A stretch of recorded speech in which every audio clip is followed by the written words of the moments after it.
Today, we have arrived in Krakow for the 2025 European Rail Safety Days.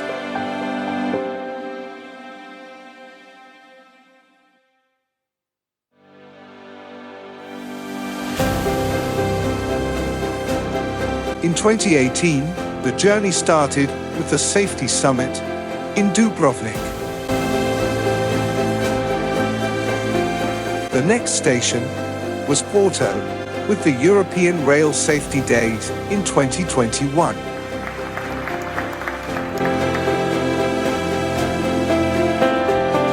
In 2023, Tallinn was the place to be for railway safety.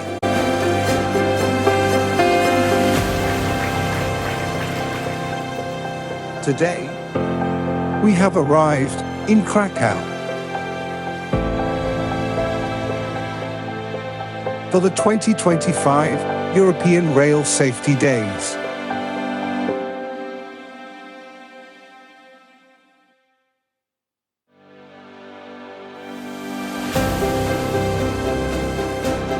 In 2018, the journey started with the Safety Summit in Dubrovnik. The next station was Porto, with the European Rail Safety Days in 2021.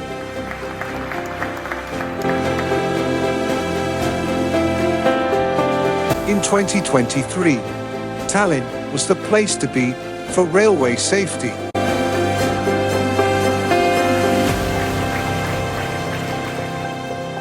Today, we have arrived in Krakow for the 2025 European Rail Safety Days.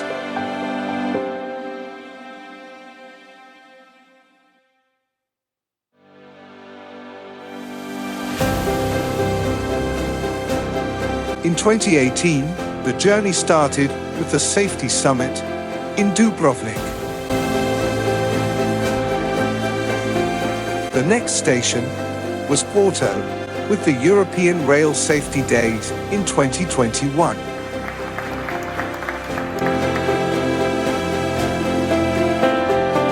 In 2023, Tallinn was the place to be for railway safety.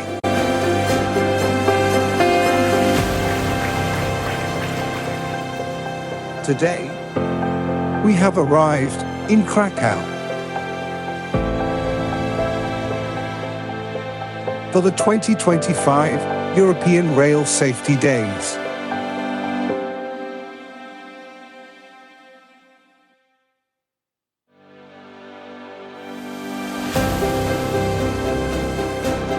In 2018, the journey started with the Safety Summit in Dubrovnik. The next station was Porto, with the European Rail Safety Days in 2021.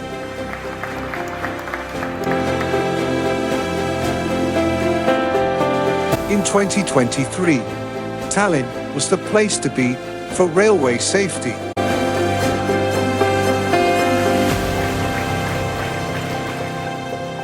Today, we have arrived in Krakow for the 2025 European Rail Safety Days.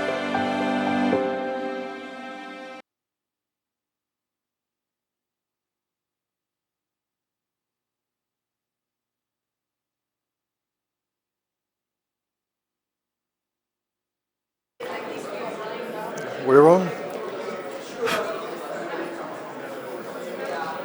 Hello and good morning, everybody. Please come into the room and find your seat so we can kick off this fourth edition of the European Union Agency for Railways Safety Days. We're still missing quite a few people out here, so we'll give them another minute.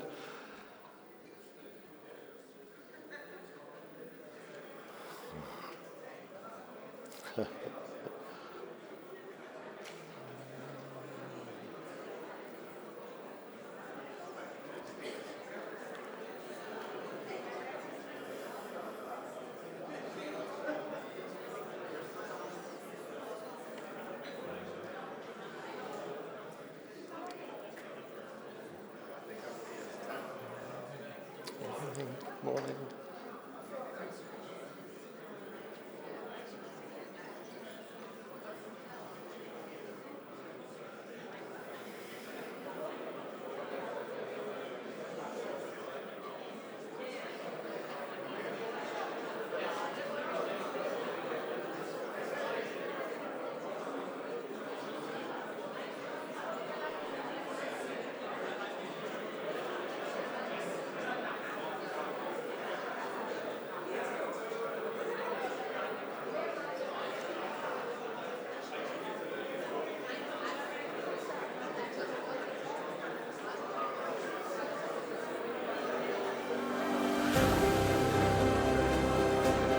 In 2018, the journey started with the Safety Summit in Dubrovnik. The next station was Porto, with the European Rail Safety Days in 2021.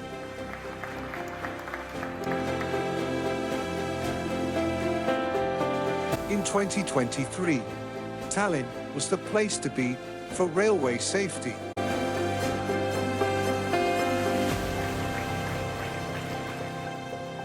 Today, we have arrived in Krakow for the 2025 European Rail Safety Days.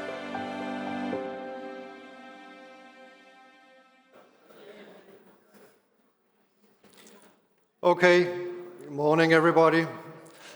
Just let the last people have their seat and we will kick off. My name is Kim Drews. I'm really happy to see all of you here. So many familiar faces. Building a community for safety throughout many years. Since 2017, we really kicked off with the safety culture.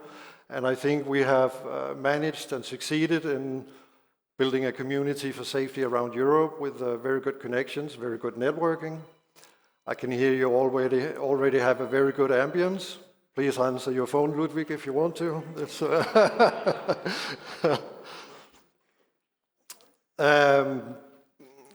A few practical things here. First of all, timing is very important for us. I know you all work in railways, so it's a part of everyday life. So please, after each break, if you can be here just a couple of minutes before to find your seat.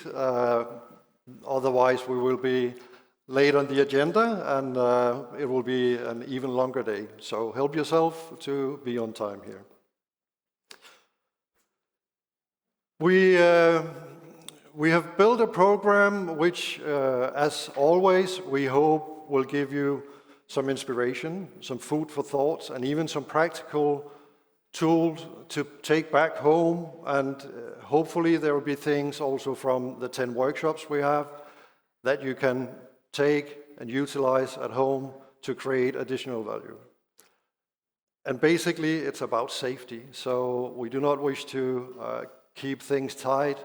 We wish to spread all the learning and information that we have so everybody can benefit. We are 250 people, around 250 people here today in the room, and a warm welcome to our online participants as well, of course. We have more than 30 different nations represented today. We will have plus 30 people on stage and in the workshops. And later tonight, we will also have the Women in Rail Award. So quite a package for you guys. I hope you will enjoy it. Practical information. We are quite a few members of ERA staff here. So if you have any questions, do not hesitate to approach us, to ask whatever it is that you are in need of. The agenda is found on your name tag, on the barcode, so you can follow the agenda of the day. If you have any small emergencies, you will find the restrooms out the double door to the left. If we have a real emergency, which we do not expect, then you will have the fire exits as shown here on the slide. There's one outside the double door, and we have one outside this way as well. 2 levels up, we're on -2, so you need to go 2 levels up to get to the exits. Stay calm and take it easy. Now, I will introduce the first speaker of our opening speakers, Mrs. Oana Gaginescu, sorry, that was more like it. Mrs. Gaginescu holds a Bachelor in Economics, a Master in Business, Business Administration, PhD in International Economics. Prior to joining the agency, you have held various positions in strategic and operation and management with a strong focus on EU and EU regulation implementation. Oana has contributed to the development of the agency for more than a decade now, and since the last 4 months as our Executive Director. Please give Oana a warm welcome, everybody.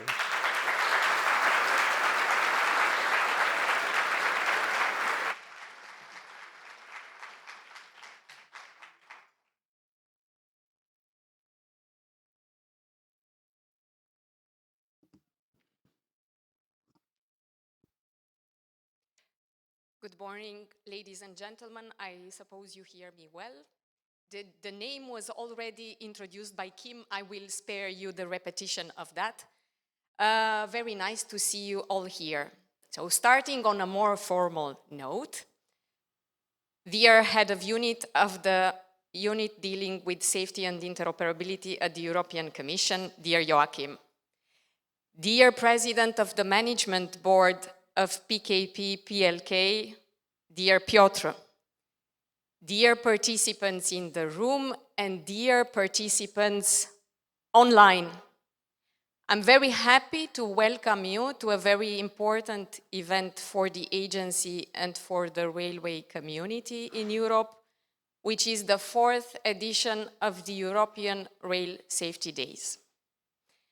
Now, for a bit of context before I start the actual introduction, and I promise I will stick to the time, I mind the request from Kim. We are, all of us, directly or indirectly working for a mode which is very easy to promote in terms of safety. So whenever we go around to politicians trying to make the case for rail, 2 elements come to our mind as strong competitive advantages of rail. One is the climate resilience, and the very important one is about safety. Statistics definitely help us on that, because if we compare with other modes, and we do like comparing ourselves with other modes, when it comes to fatalities and significant incidents and accidents, we are 40 times safer than road transport. And that's quite an order of magnitude. When it comes to the trend, we are also doing rather well. Then I will put this message in context. So if we look at the statistics about the number of fatalities and serious injuries over time in Europe, we actually see the situation has gotten very much better compared to the past.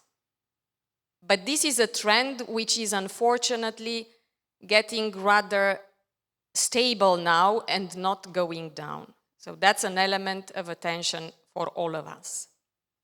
Another element for the context is for me in relation to the safety for the workers in rail. And today an element which is important in the context of our conference is workplace reality. And there, if we look again at the statistics, 100 years ago, the people who were more likely to die or to be injured in the context of rail were the workers. The situation has, again, also on this, significantly improved. But there are still around 60 people, 60 colleagues from the rail environment dying or being seriously injured every year in Europe. And this is a number that matters. 60 people are going to work for rail on a yearly basis. We are of course talking averages, but 60 people is a number, it's not an average. And they either don't come back at home at all, or they end up in a serious condition on a hospital bed. That's not good news. For the cynics, might look like a small number, but it's not a small number. So that's definitely not good for the attractiveness of rail as an employer for the EU citizens, and it actually requires action on our side to be sure that this is getting better. By the way, in comparison with other modes, we are definitely doing better than fields which are more exposed, like constructions or mining, but we are way higher than the average for all sectors at EU level. Now, moving to the core of my introduction. So I broke it down in 3 parts. One is talking a bit about the past, but I will not dwell too much on that. Talking about today and the conference, the period of the conference itself and the focus of the conference, and then some messages for the future. And I want to accompany these 3 pieces of my presentation with one key message, which I will distill into the following. We have a duty, all of us, to move from papers to reality. Of course, if you take this message out of context, we can have a lot of debates, and I'm happy to do that over coffee breaks and lunch break. But at the end, as a distilled message, it's important for me to understand collectively how is it that we can make better to turn our objectives from what we write in documents to a concrete help and response to what's happening in the reality on the ground for railways in Europe. So I will just try to approach this challenge, papers to reality, across the 3 components. So looking at the past, and you have seen a very nice movie of the history of this event organized by the agency. It started 2018 with a very ambitious safety declaration, which was signed, if I remember correctly, but colleagues will correct me if I'm wrong, by more than 400 people, high-level executives. So really high-level commitment for the railway organizations in Europe.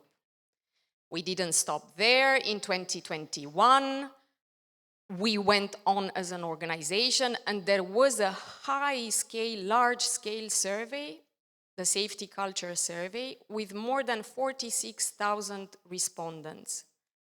Again, a very useful input collected, very representative. 46,000 is quite a high number, and we were very happy for that. If I were now to stop here, you would be in the position to challenge me and say, but these were papers.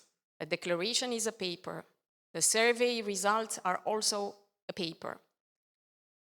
And that's where I say we are working to move to the reality, and the steps that we did further, 23 for example, was to learn from the inputs that we collected and to try to understand how as an agency we can use those to develop, for example, training and capacity building to address the weak areas or the concerns that we detected based on the results collected.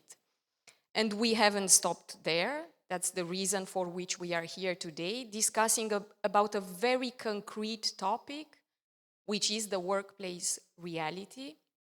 And this is something which again shows the ambition of the agency to go and collect and share evidence of what's happening on the ground, and make the ones amongst us, and I include myself there, but not all of you, I speak about myself, who are the office people, the people sitting in their bubble. I sit in my bubble in Valenciennes. I'm sure you have heard about the Valenciennes bubble. Others sit in the Brussels bubble, but we are all spending most of our time in an office handling documents.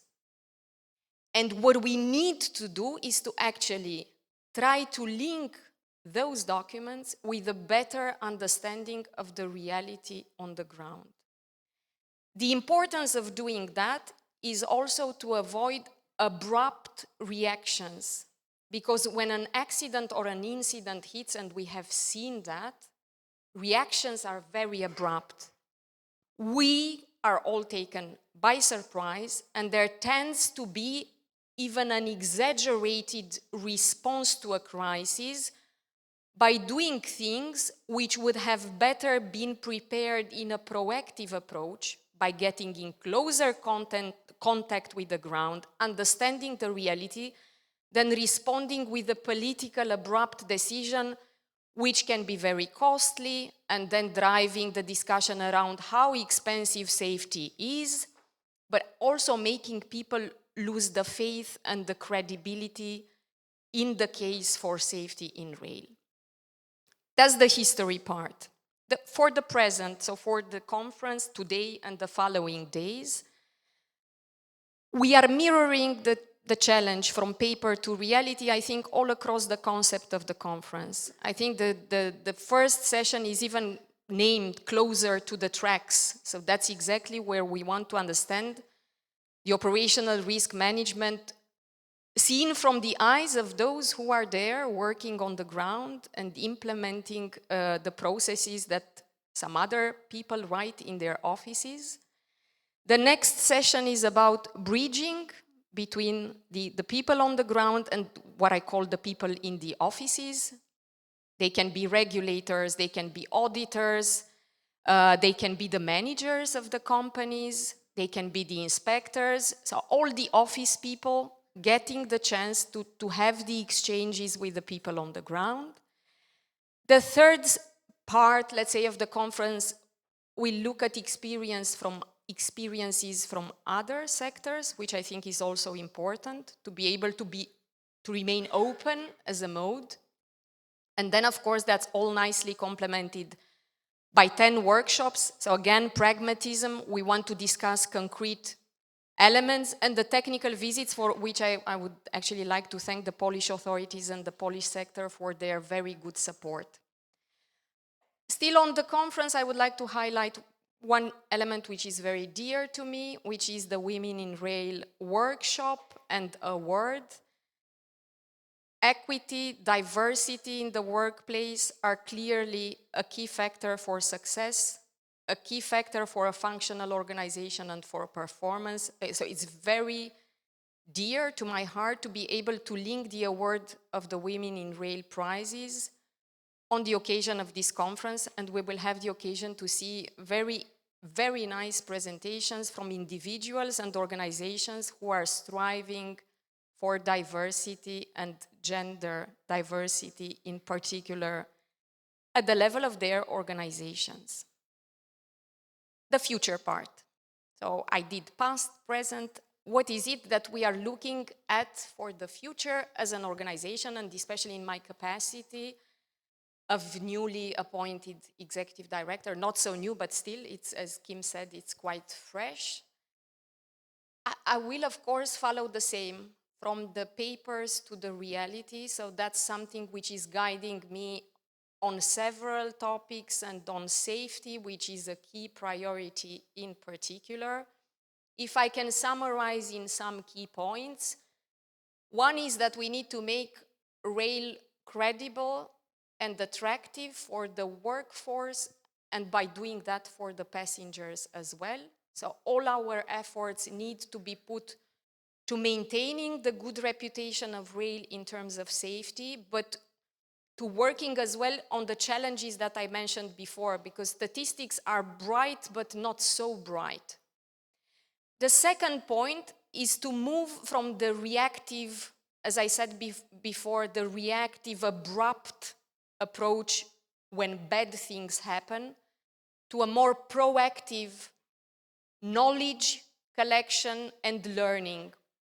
And together with my colleagues at the agency and the colleagues in the sector and the colleagues in the authorities at national level and at the level of the European Commission, we would like to achieve what we call the collection, the proactive collection and analysis of incidents, accidents, but not only, because that's still too close to the reactive mode. We want to look at occurrences, and we want to learn even from the small evidence collected at European scale to try to be a step ahead, to move from the reaction to an accident to this kind of collective learning and preventing accidents from happening.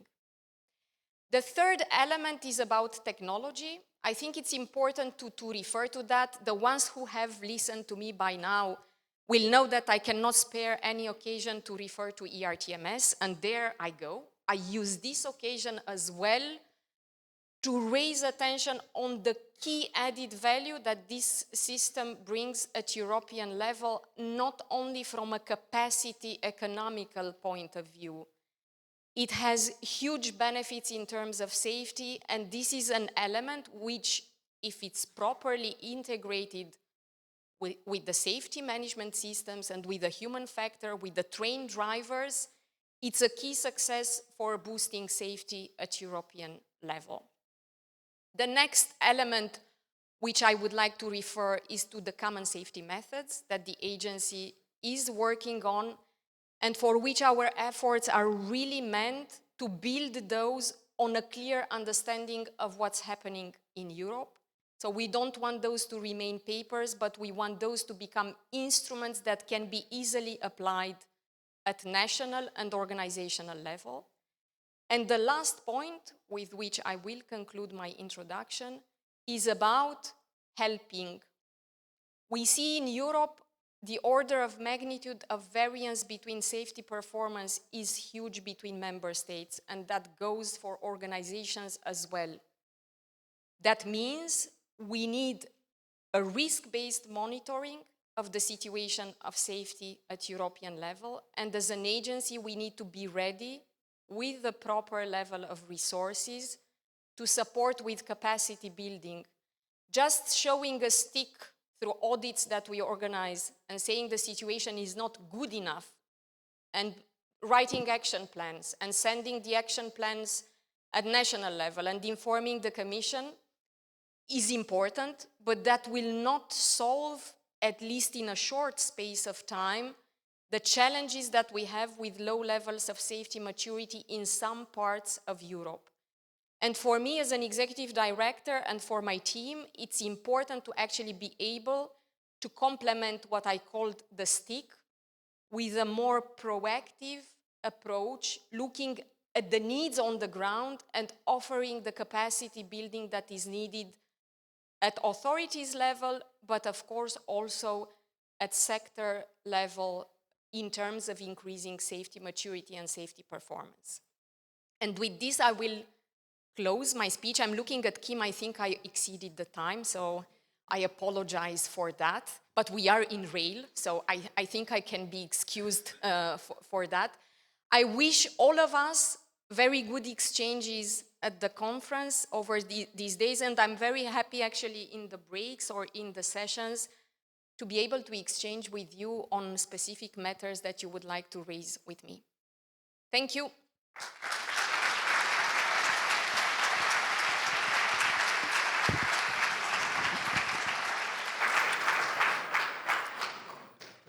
Many thanks, Joanna. Yes, declaration, safety culture declaration that we kicked off in 2018, as you rightfully said. We surpassed 500 signatures quite some time ago already. Large organizations, CEOs from big corporations, so we are happy with that. And I'm happy to hear that you say as well that yes, we are at a very high level of safety in railways, but we cannot be complacent. And it's very easy to fall into the trap of complacency, which is also what we will hear about in our first key speaker, from our first key topic speaker today, keynote speaker today. Thank you very much, Joanna. Please have a seat. And then we will welcome, I'm happy to see a high-level contribution from the Commission, supporting the event and Women in Rail Award later today in the evening. Dr. Joachim Lüking. Dr. Joachim Lüking holds a PhD in Business Administration Master in Administration as well from State University in Detroit. Joachim has held several management positions in the Commission, in the European Commission, in DG Move, working with aviation safety, in DG Comp, working with rescue and restructuring aid, antitrust in telecommunications. I'm curious about what that actually means, Joachim, but definitely something which is related to safety for the entire system. Merger control for transport and other services. And Joachim is the head of the unit for rail safety and interoperability in the DG Mobility and Transport in the Commission.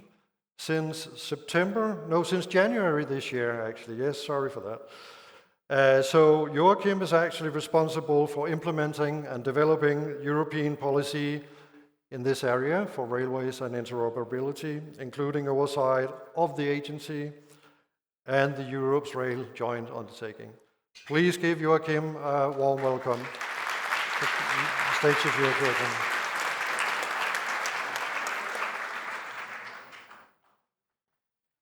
Okay. Well, good morning to all.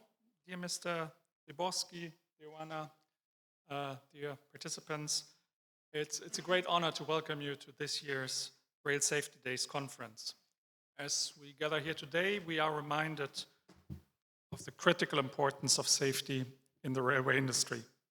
Safety of our passengers, employees, and the citizens in general is of paramount importance, and it is our collective responsibility to ensure that we are doing everything in our power to prevent accident and minimize risks.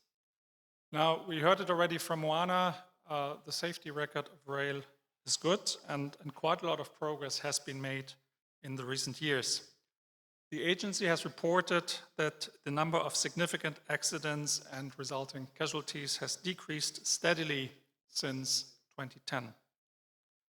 This is a testament to the hard work of railway professionals, but also of policymakers, of regulators, and of the agency, who have worked together to implement safety measures and improve safety standards. However, and we also heard it twice already by now, despite this progress, we are reminded that there is still much work to be done.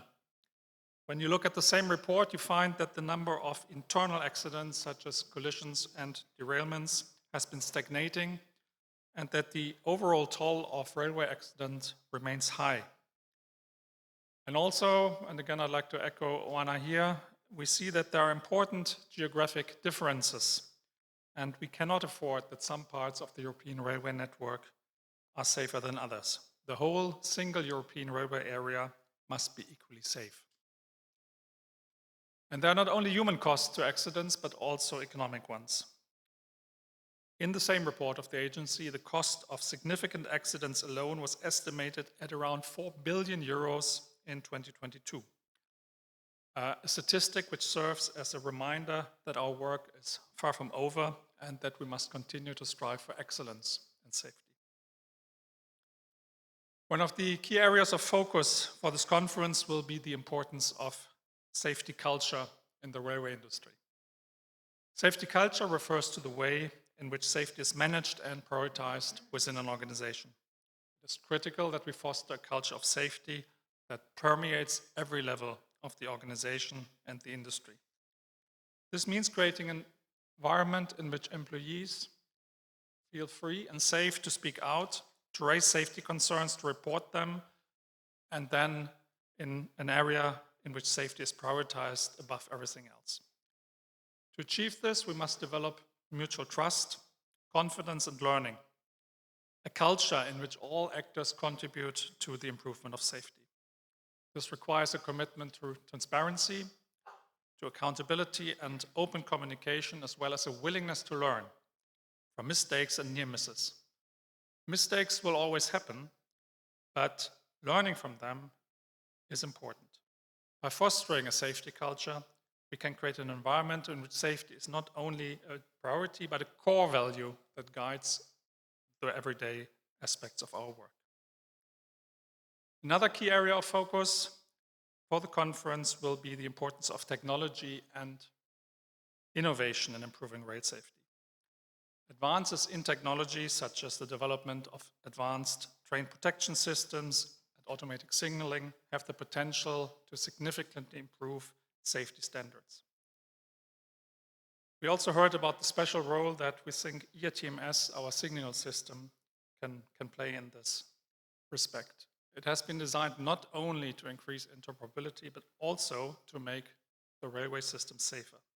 The rollout of the system will facilitate a safe exploitation of the network while providing larger capacity.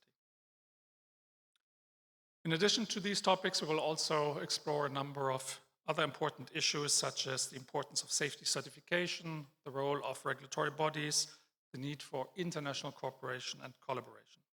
We'll hear from experts, thought leaders from across the industry, and hopefully engage in lively discussions and debate about the challenges and opportunities facing us. And I think that's also very important. We will have the opportunity to take advantage of learning from other sectors and experiences that can inspire us and teach us, excuse me, some useful lessons on safety. As we move forward, it is important that we prioritize the development of a comprehensive and integrated approach to railway safety, one that considers the complex interplay of technical, organizational, and human factors that contribute to safety risks. This requires a deep understanding of the underlying causes of accidents and near misses, as well as a commitment to learning from experience. To contribute to this deep understanding, we continue our efforts to develop new common safety methods on the assessment of safety levels and safety performance, also known as CSM-ASLP. We also need to explore what are the competences required for the rail of the 21st century, a rail that is no longer mechanical but also digital. Technology has changed the way we operate and requires new capacity and knowledge. I mean, one obvious question here is, what is the impact of artificial intelligence? Will it allow us to change safety for the better? Will it be a game changer? Will it have challenges? How do we approach it? And how can we integrate the human factor so that the capacities of the rail staff become an extra element in favor of safety, rather than a risk? We aim to update the common safety methods based on the lessons learned and will consider aspects such as competencies required today in rail. And finally, something that we cannot afford to waste are the skills, knowledge, and capacity that female colleagues bring to the rail sector. Hence, I also would like to underline the importance of the fact that the European Rail Safety Days host the Women in Rail Award, a reminder that safety is the same for all, and that we can all contribute to it. Getting more women into rail is a win-win for everyone involved. Conclusion, I would like to express my gratitude to the agencies, the organizers, the speakers, and the participants of this event for their hard work and dedication to this critical issue. Over the next 3 days, we will engage in lively and informative discussions about the challenges and opportunities we are facing. I encourage you all to participate fully in this debate, to ask questions, to share your thoughts and ideas. Your input and feedback are critical not only for the results of this conference, but also for the improvement of railway safety in Europe. Thank you very much.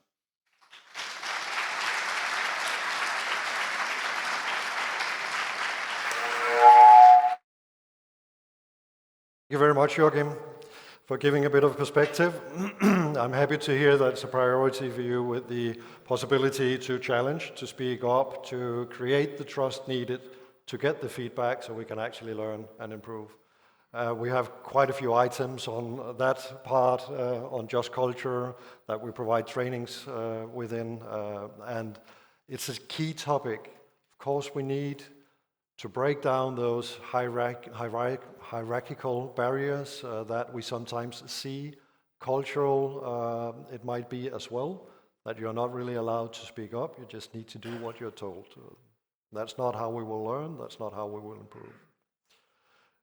Now to our third speaker, opening speaker. Polish name, I'll try, do my best. Piotr Wyborski, it's okay? Good, good. Piotr Wyborski is an experienced manager with extensive competences in restructuring programs, process optimization, change management, I believe, in multifaceted organizations, diverse business functions you have managed, like infrastructure maintenance, same for me, operation, finance, IT, purchase, logistics, and production. So a very operational-oriented background, which is very good. We need those practitioners as well to understand workplace reality. He gained managerial experience in foreign companies, in state-owned companies, and in private companies. And you have been involved in railways since 2013, so already quite a few years on your experience account there. In several positions, and since March 2024, President of the Management Board of the Polish Railway Line PKP. Please give a warm welcome to Piotr.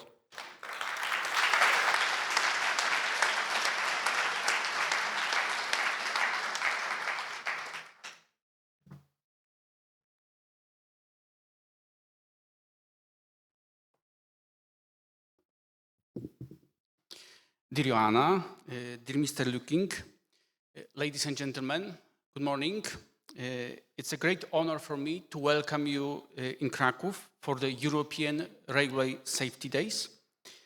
This event has been serving as a platform for the exchange of experience, knowledge, and inspiration between representatives of the entire railway sector, including experts in safety.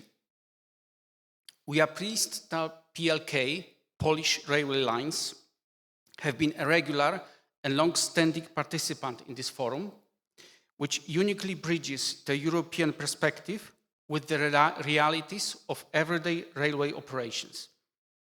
Meetings like this bring inspiration for the development of innovative solutions.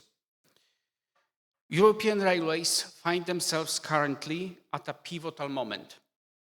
On one hand, we are undertaking the largest investment programs in history. On the other hand, we are confronted with issues demanding careful reflection, such as the generation gap, shifting demographics, and the need to maintain and develop competencies of our staff. For PLK, this is far more than statistics. It is a daily reality. We are aware that the safety of infrastructure depends highly on knowledge, experience, and dedication of our people. The aim for our younger employees is to learn from the senior colleagues so that the professional achievements and expertise are preserved and expanded in the future. Ladies and gentlemen, a few weeks ago, the PLK Management Board adopted 3 key strategic documents.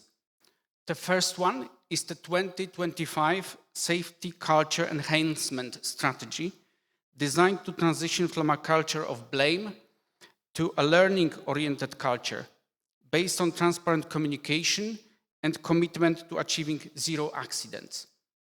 The second document is the Human and Organizational Factors Management Strategy, addresses the critical challenges of competencies, motivation, and innovation. It emphasizes that human and organizational factors must be regarded on an equal level with technology and infrastructure. The third document is the Employee Well-being and Mental Health Optimization Policy. We fully recognize that providing appropriate procedures and training alone is insufficient. It's equally vital to provide support to individuals in managing stress, emotions, and pressure. All the 3 documents articulate a unified vision of a safe, modern, and human-centered railway system. Topic of this year's conference is Committed to Safety. It is a declaration going beyond a slogan. It truly reflects that the core of our collective efforts in the railway sector.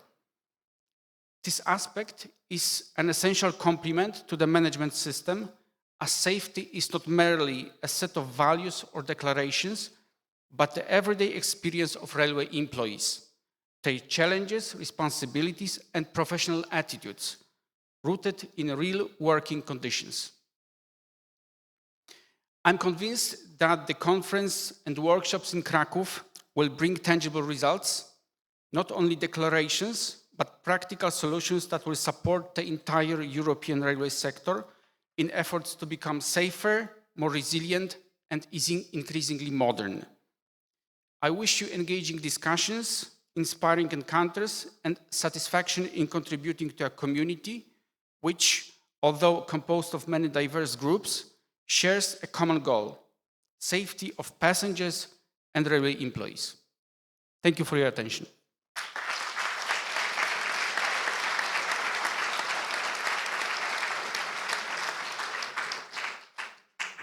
Thank you very much, Piotr.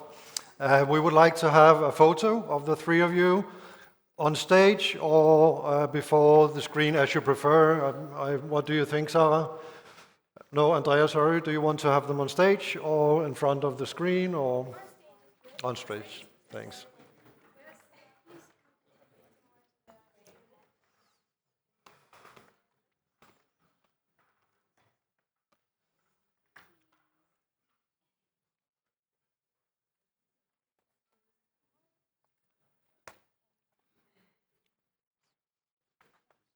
Perfect. Thank you very much.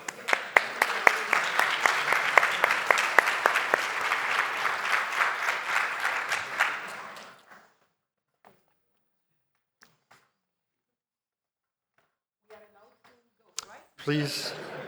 I'm not sure. I'm not sure. You're free. You're off. Thank you very much, Piotr.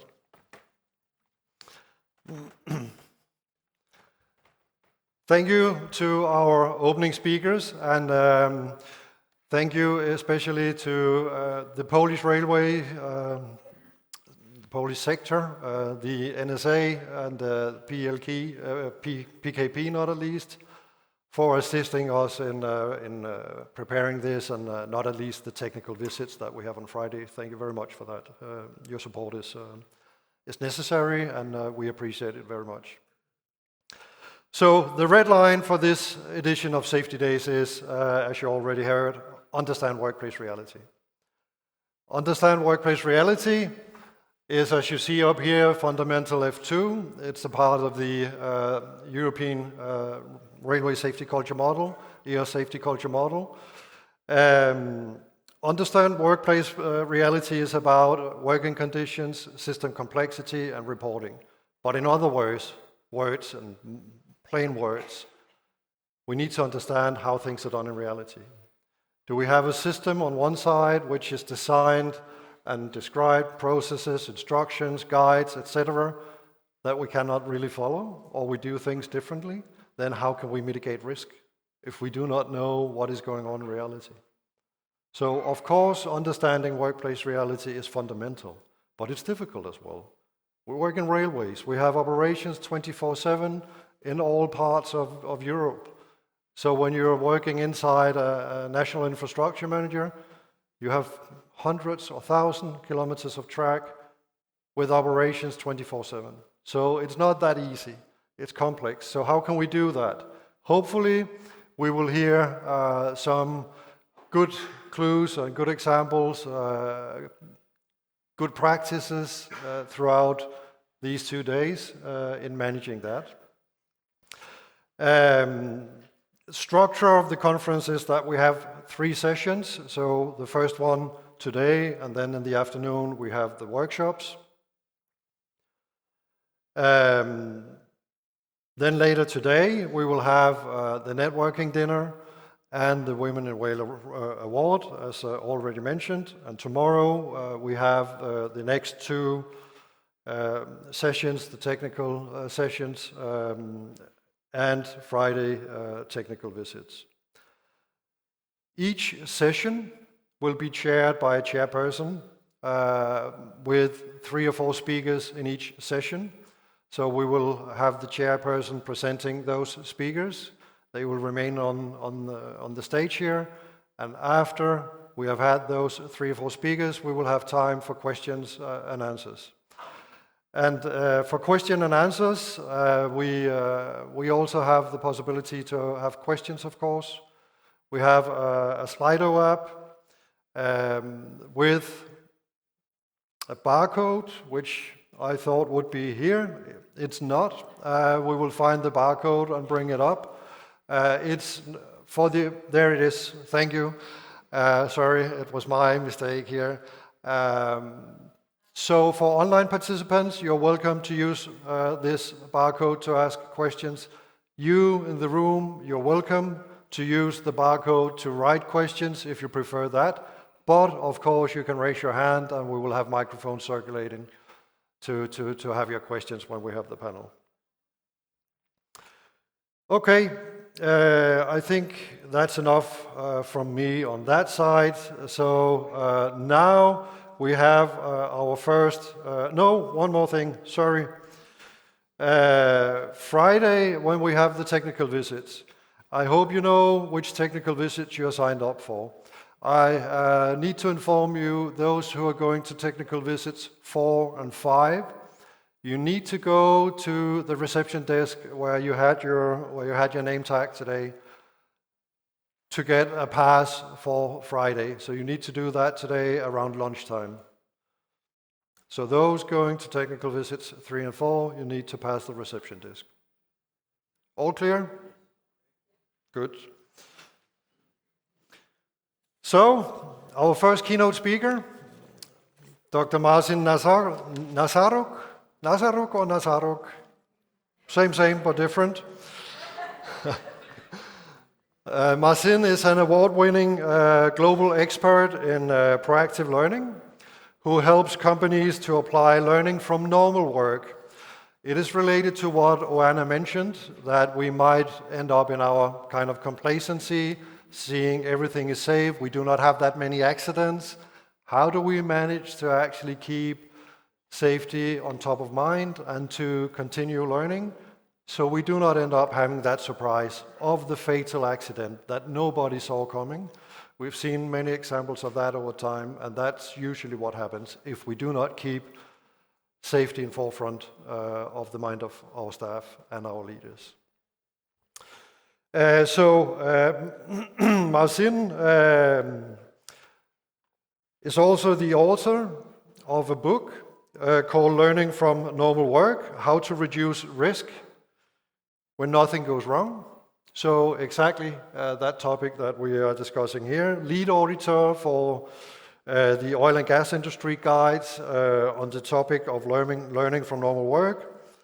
And you developed a number of tools, a range of tools and solutions for everybody in the organizations, from frontline working staff to the executive level, enabling them to actually implement human factors, human performance, and safety 2 approaches in practice.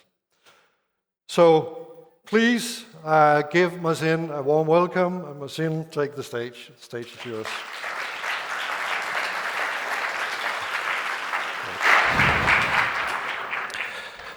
Thank you so much. Team, can I have a clicker as well? Wonderful. Thank you so very much. It's such a pleasure to be here with you today. I come from oil and gas, but I've worked across different industries. When there is an accident, we start with the why it happened question. But when there is no incident, that question no longer makes sense. So we need to change how we think about the finding potential precursors of incidents and how we go about it in practice. And so I'm going to show you today is that shift in thinking and practical examples of tools that can be used in the front line in order to execute or make the F2 happen. I'd like to start by showing you 5 statements. And as we go through these statements, I would like you to think whether your frontline workers, the train drivers, the maintenance technician, the stations and facility staff, all those people that would broadly fit in the front line, whether they would agree with these statements or not. So it's an important shift. It's not about whether you agree, but whether you believe they would agree. So let's have a look. When I make a mistake at work, I tell my team leader so we can learn from it. Would your frontline workers, or the majority of them, agree with that? 2, errors are useful for improving work processes. 3, my managers frequently ask us what makes it difficult to follow the rules and procedures. 4, my managers are honestly interested in what's behind non-compliance. And 5, my managers welcome when people admit non-conformance. Now, I already can interpret the laughs. However, if you believe that the majority of your frontline workers would willingly and happily agree with these statements, please raise your hand. Please look around. I think we've got 4. Okay, for about 250-ish people in the room. Second question. Would you like the safety culture of your organizations to be at the level of maturity so that the majority of your workforce happily and willingly agrees with these statements? If so, please raise your hand. And you can look around. We've got the majority, if not everyone. So that shows that we've got a gap between where we want to be and where we are. And the question is, how can we get there not only through the high-level strategy, but through practical, hands-on, operational practices that will help us to achieve that end state.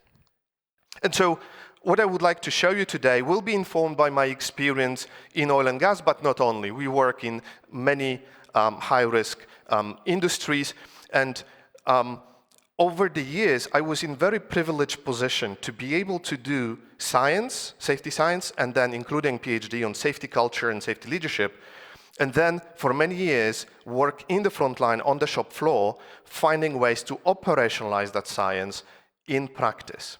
And that work led to writing multiple industry guidance documents on both human factors in investigations and proactive learning. It attracted majority of the awards available in the energy sector. And last week, so that's very fresh after 3 years of work, I published a book which tells how to implement it from the point of view of a senior safety manager. And so let's start with the foundations. Over the years, if we take a couple decades as a timeline, there has been an improvement in the reduction of injuries and accidents. And we see that improvement across industries. However, with the low rate of injuries come a new set of challenges. One, if we rely mainly on learning from incidents, the fewer incidents we have, the fewer opportunities for learning. Then, the smaller the numbers, the lower the statistical validity of those, and the randomness kicks in. Lots of research on that, which in practice means for managers that the small numbers do not accurately tell you how well you are doing and where your risks are.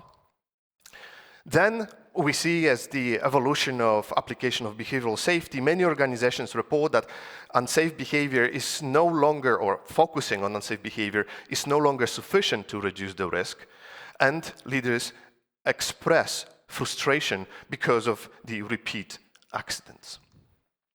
And so when you think about the operations that are taking place in your organization, thousands, tens of thousands of people, millions, maybe hundreds of millions of man-hours. Most of the time, there is no accident. In fact, accidents are extremely rare as compared to that vast sea of work that is happening without failure. And so does it mean that all that work that did not result in failure was executed perfectly? Because if not, then we can use that to our advantage and turn it into a window of opportunity to find the potential precursors of future accidents before they happen. When there is an incident, it's tempting to think that it happened because something went wrong or someone did something wrong.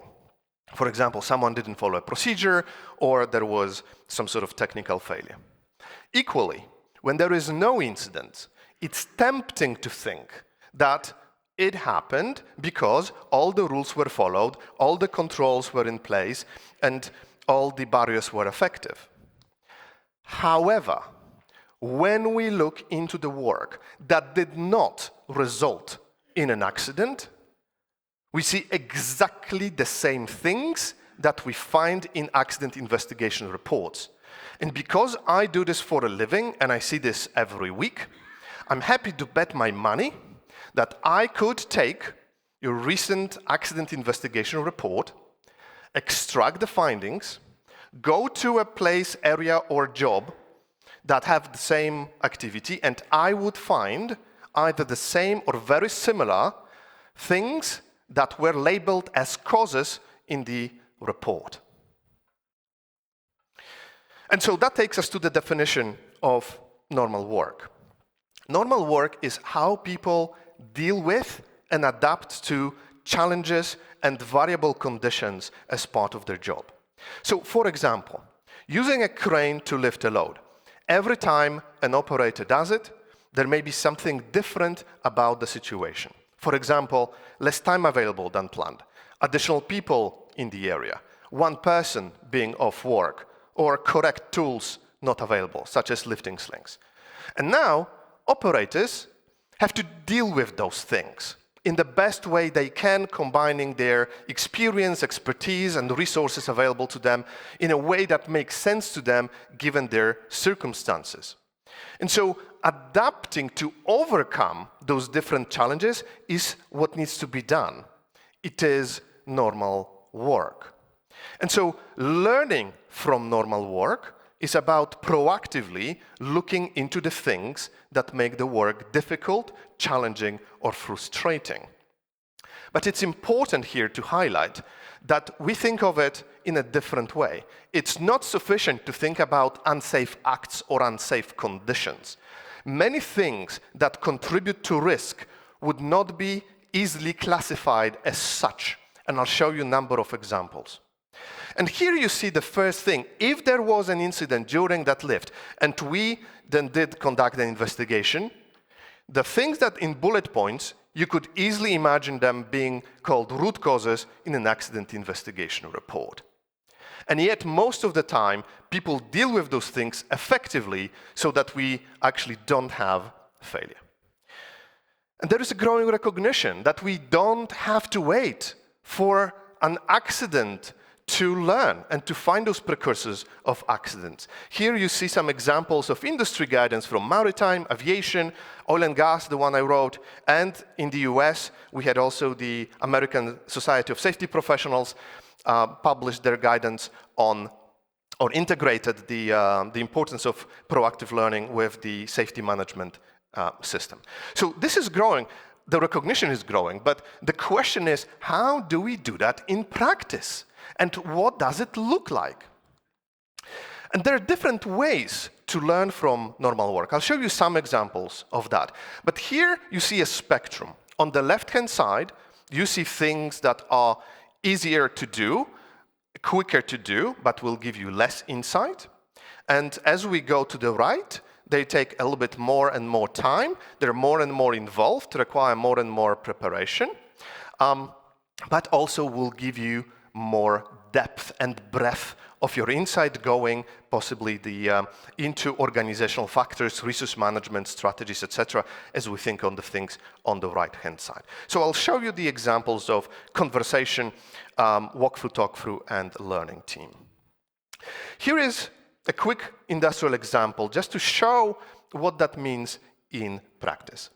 If you look at this operator, now his job is to press the buttons on the control panel. What do you see on the photo that increases the likelihood of this worker making a mistake and pressing a wrong button? You could say the pipes that are in front of him. You could say the control of the design of the panel with buttons being small labels and two colors and perhaps difficult to see. And those are the things that we can see, and they're easy to see. But there will be also a range of things which are not directly observable or visible, which influence the risk in that situation. So what if this worker is on the 4th week of their shift? This is the middle of the night, so the circadian rhythm kicks in. Typically, this is a two-person job, but their colleague was called in to another activity due to unexpected shutdown. The radio to the control room is not working. And so to walk back to the control room is 20 minutes one way, and then if you have a conversation, 20 minutes, back 20 minutes, that's 1 hour of delay just to check something with the control room. There is a procedure for this activity, but 3 years ago, there was a merger, so two companies merged together. And although logos changed, the procedure did not, while there was a refit process, so some of those layouts, pipes, and controls were changed and repositioned. And so now what this worker sees in front of them is not matching the procedure. While now going back to the control room to ask questions costs 1 hour of time, and that means a lot of money because this task is part of a bigger activity related to the operational startup. And so you see here that perhaps even the majority of things that will shape the decision of this operator, that in hindsight is easy to be labeled as unsafe act, incorrect decision, complacency, is driven by the things which are not directly observable. And so every time when the people do their job, there is possibility of error or non-conformance, and that probability may be higher or lower depending on the conditions we call error traps, but also in the world of human factors, performance shaping factors, performance influencing factors. Although we found in our testing that error traps resonates the best with the front line. And so an error trap is then any condition that increases the likelihood of people making mistakes when carrying out their work. Here is a simple everyday example of the error traps that may lead to your food tasting funny. And so when we think about managing safety, we often say, let's identify unsafe acts and unsafe conditions. And with best intentions, we say, let's enable workers to speak up about unsafe conditions. That's good, but it's limiting. And I'll show you why. Well, first of all, we need to think differently about how accidents happen. The popular view, though delighted to hear HOF in railway, if we look across the industries, we see the traditional perspective is that unsafe behavior is a cause of accidents. Then our corrective actions focus on those people either through training/competency development or through different penalizing approaches from corrective coaching, behavior correction to full-on disciplinary and dismissal. And we have behavior correction, whether we call it fancy as a competency or whether blame and punish. What those have in common is, although there is place for competency, so I'm not criticizing competency here.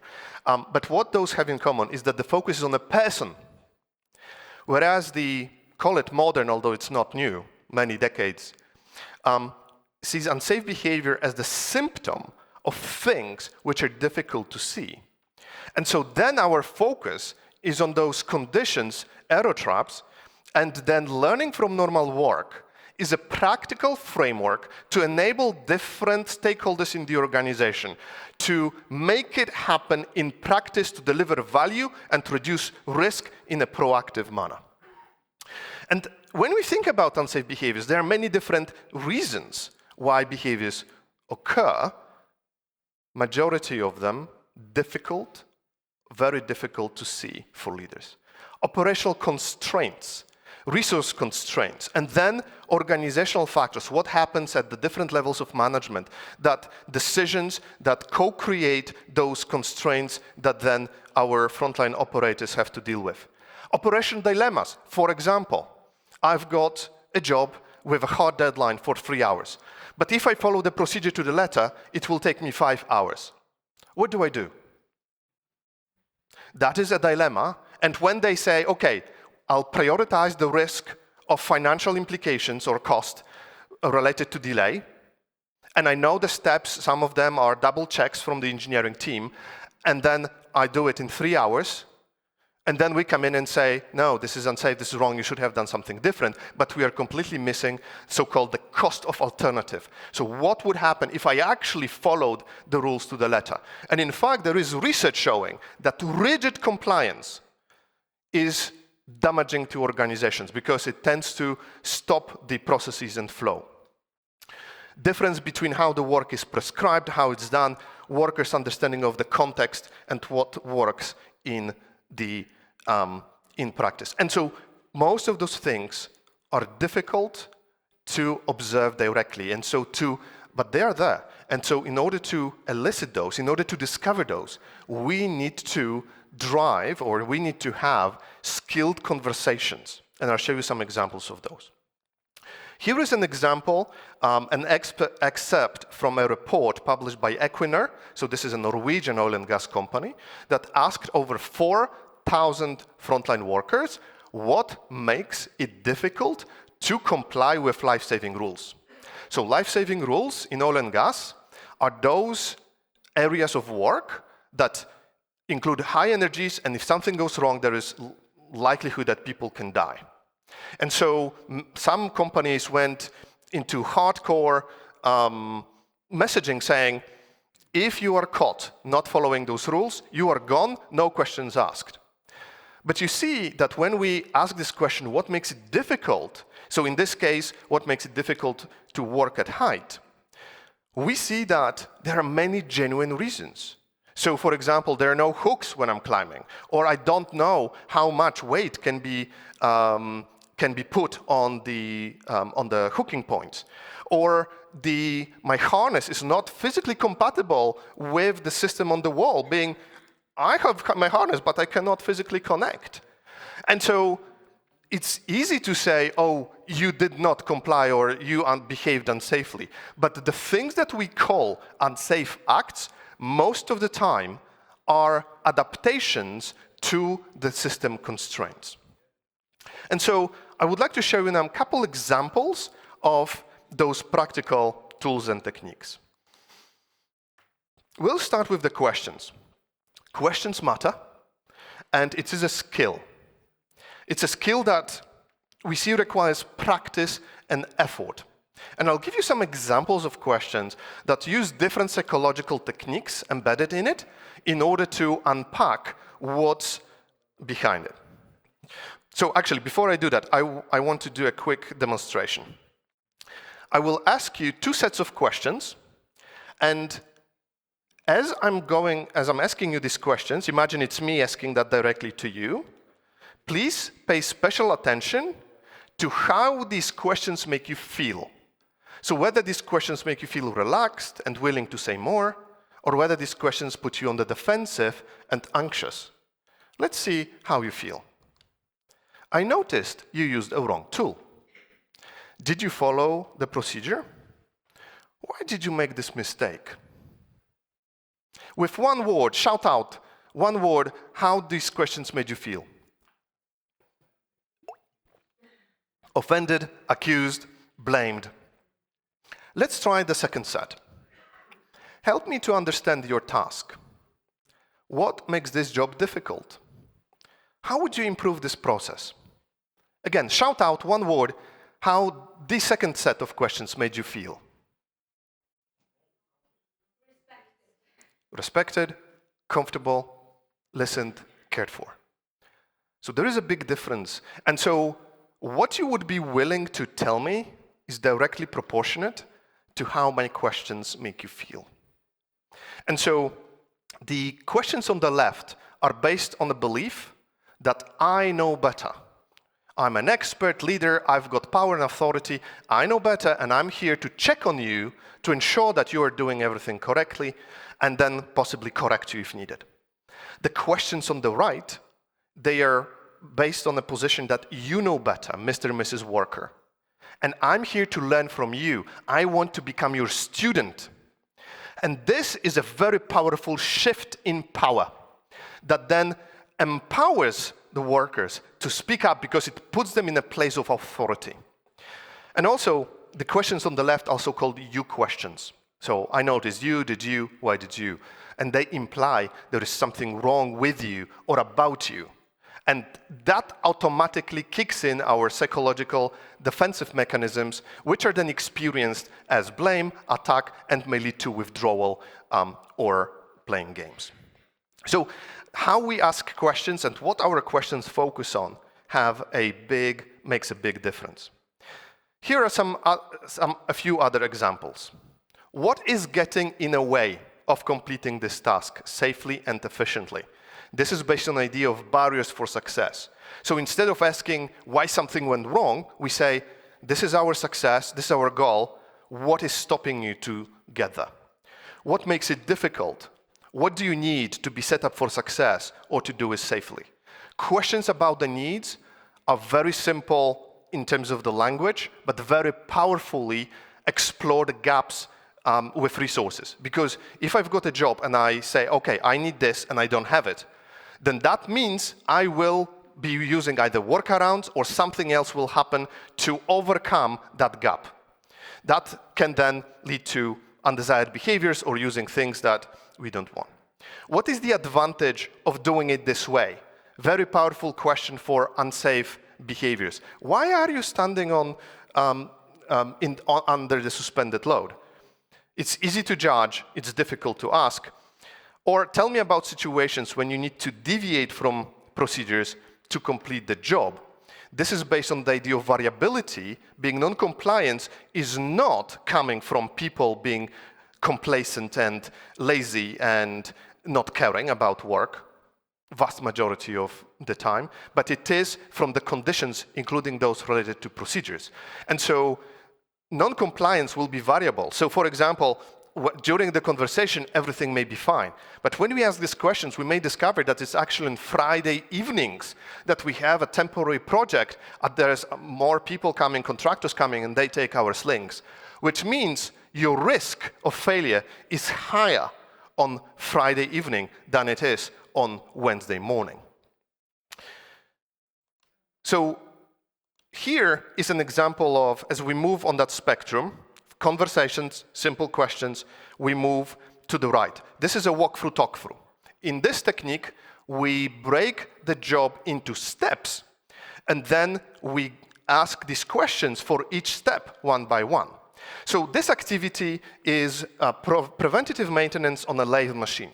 Lathe machine is a big piece of equipment, maybe as long as these 3 tables, and you have a part put here that is rotating, and then you operate on that part, whether this is cutting or something else. Technicality here are less important.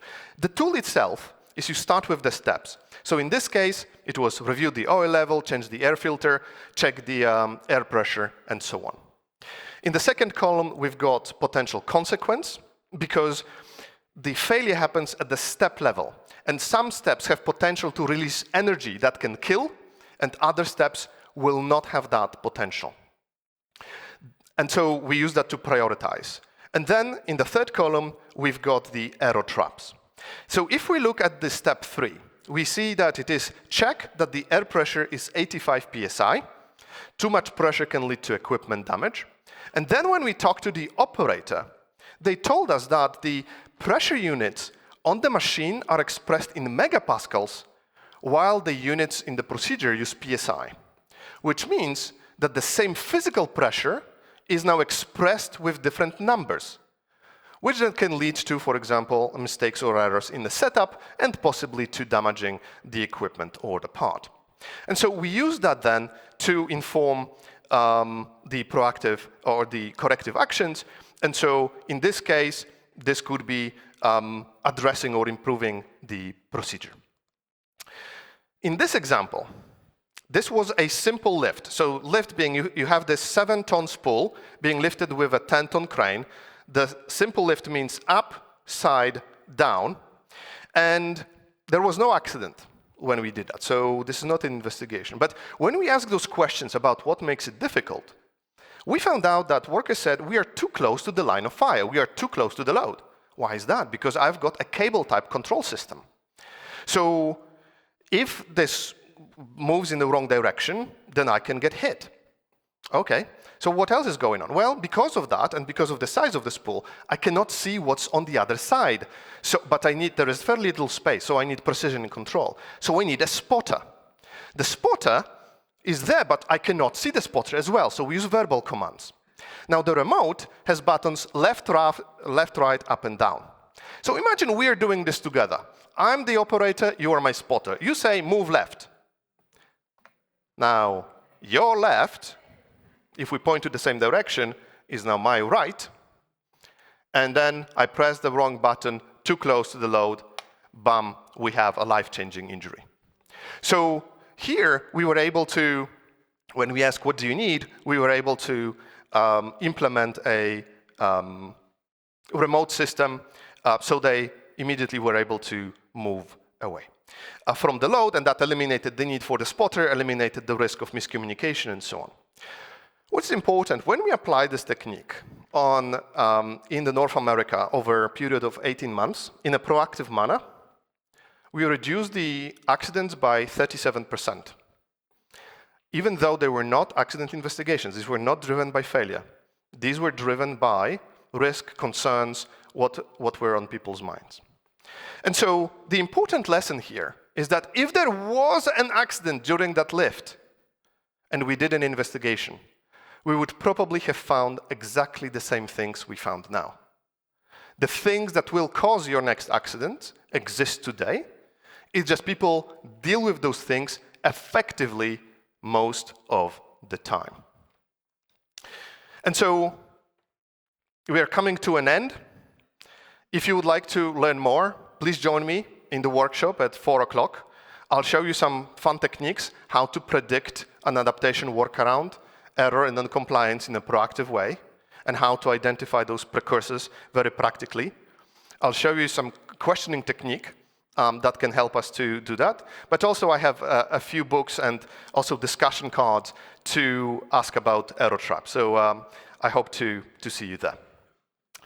If you would like to learn more, so not only key concepts, but also examples, a business case, the cost implications, the guidance examples of implementation, here is a free email course. If you sign up, you will receive 14 emails, one a day, which is one email about a page of text introducing those different components, because the economical cost of proactive learning, although there is some, is significantly lower than the cost of direct and indirect costs associated with an accident. And so with this said, just please don't change the screen for just one moment, so people, those who want to learn more, they can scan the QR code, and I welcome your questions. Thank you very much, Martin. Thank you very, very much.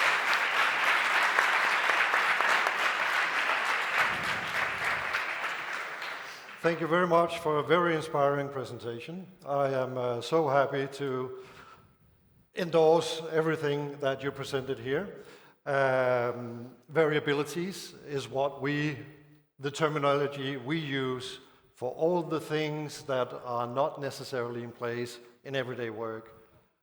Lack of competences, lack of resources, lack of tools, weather conditions, all those variabilities that actually make us rely on the human performance and ability and behavior to perform the jobs that we expect. And thank you very much for those very practical questions, which I believe is key to move on from the kind of negative questioning approach into a more positive, collaborative approach. And you will be able to find the questions back again. Presentations will be on the webpage after the conference, as well as the videos. They will be on the agency YouTube channel. So you can, of course, revisit and see the presentation again. Thank you very Wonderful. much, Marcin.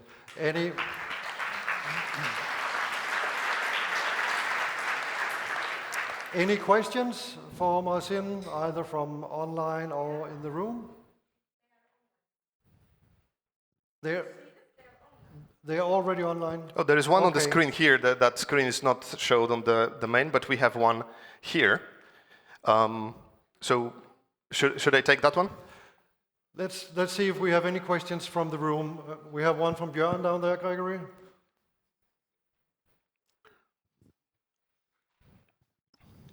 Hello, good morning. Thank you for the presentation. It's very inspiring. I just had a question for those techniques with our leaders. A lot of managers come from the operating environment, and so they have made the same mistakes, and there's a big barrier to overcome that.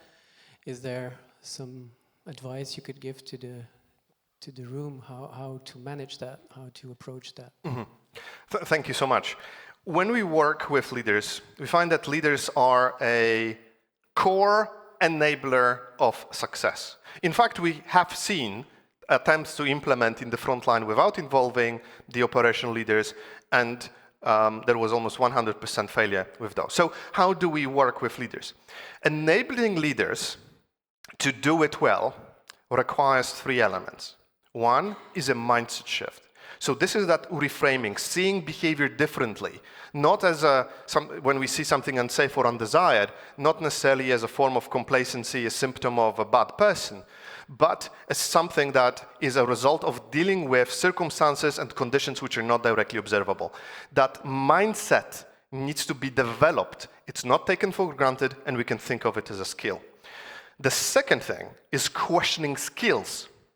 And so skills to ask the right question that focus on the right thing, followed by right prompts, is a skill. In my psychology degree, we spent over a year just focusing on that alone. Now, all that can be significantly optimized and improved and accelerated. However, it is a skill. So that if you think about the skill is not achieved by raising awareness. If you have never swimming, and you learn the theory of swimming, you will get to the water and you will not swim. Because the knowledge is not the same as skill. The same with driving, the same with other things. And so developing the skill of asking the right question is important. And the third component is a tool. So tools give structure. So whether the walkthrough, talkthrough, or some other tools. And so there are tools and techniques that can be used by senior leaders, by middle leaders, by frontline supervisors, and even the workers themselves. There is wonderful science around self-error monitoring and some other things. But those are the 3 things when it comes to the leadership team. The mindset shift enables then a lot of other things. What we found is just building skill set and tool set without the mindset leads to misapplication. What you look for is what you find. The mindset co-determines the outcomes. And so if leaders do not have the right mindset, they will use whatever tools to just find more of the same that they believe in. Thank you so much for the question. Who else? Martin, yeah. Thank you very much, Doctor, for a very interesting lecture here. You said you were changing the perspective when asking questions from a we know to they know better perspective. But could there be a risk that you might not do it? You just lift the perspective to a higher level because you might get the answers from another perspective, but you still have, as a leader, to put these answers into a context and to interpret these answers. So they might be feeling more comfortable and be more willing to share information, but the crucial point is still that you have to interpret this information and use it in preventing future incidents and so on. How do you solve this dilemma? Excellent. Thank you so very much. So more on an advanced side. Absolutely, interpretation happens. But what is the basis of the interpretation? So that's one. So the base of interpretation is your mental model, which acts as a filter or a lens that you impose on whatever input is in front of you, right? And so what I call very simply mindset now, of course, has deeper cognitive underpinnings. So that's one component. So when we help leaders to update their mental model, that changes how they interpret it, and that's one component, but that's not the all. Then we need to say, okay, so I have workers, fine, but also there are other things done by other people, processes, resources, etc., that may be influencing the situation as well. And so what do we do? What if the advice from the worker is well-intended but not practical, or what if it doesn't work, and so on? Absolutely. And so that's why there is a process to it. So today I mainly focus on the discovery part, but there is also an execution part. In the execution part, of course, you need to validate, you need to check with other people, and the learning team method can be more advanced in that it can invite other stakeholders to that conversation. And we did learning teams with 5 to 20 people in the room, including 10 different functions. And for me, this is the most sophisticated way of proactive learning, because when we go beyond the worker into the representative of the system, we then discover dependencies, the misalignments, the gaps in the information, right? And all that combined co-creates risk. And so there is a simple way and more sophisticated way of doing this, but we need to discover first, and then we need to execute in a way that makes sense to the organization. And so the leader's perspective, absolutely, we would validate with experts and then turn it into something that works. However, what is important here is that all those people involved need to be on the same page when it comes to the mental model and seeing the purpose of behavior. Because we've seen examples where leaders, supervised, for example, did good discovery, went to more senior leaders, and then leaders say, there are always something wrong, right? What is important is that people do what they are told, and if not, they're gone. Right? If you've got that mismatch in the perspective, then that proactive learning or the execution part will not happen effectively. One more and last question. Yeah, thank you. Hamza Lare from the company Datacon.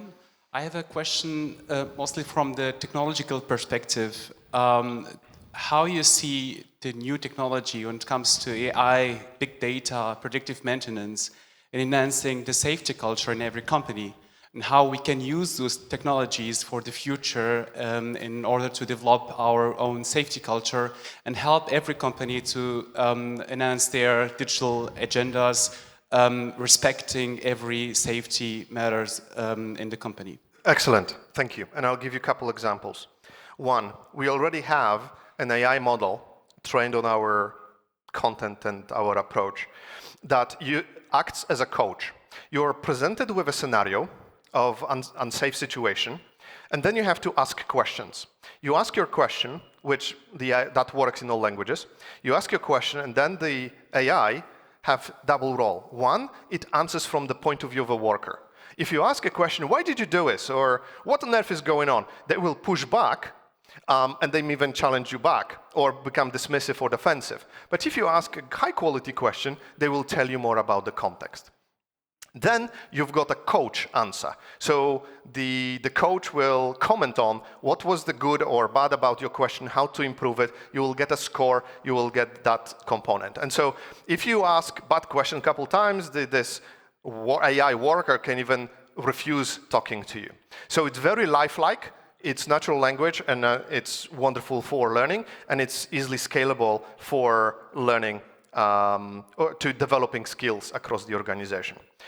The second example is the data collection.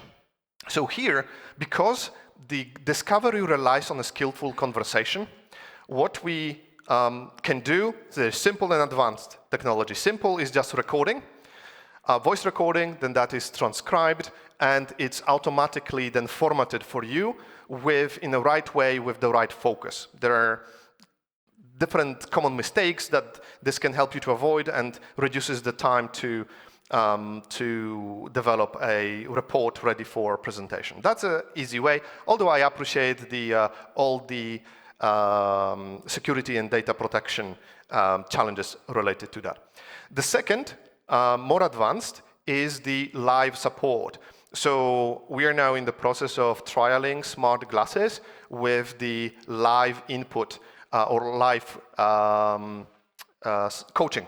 So you have a conversation, and then the system listens and can prompt you. So ask about this or ask about that. Again, I'm aware of the data protection and all that. So those developments do exist in some part of the world. There is more to be done to ensure that all data is collected and managed appropriately. However, these are some examples that we're already seeing. Thank you very much, Marcin. Please give Marcin a hand. Thank you so much.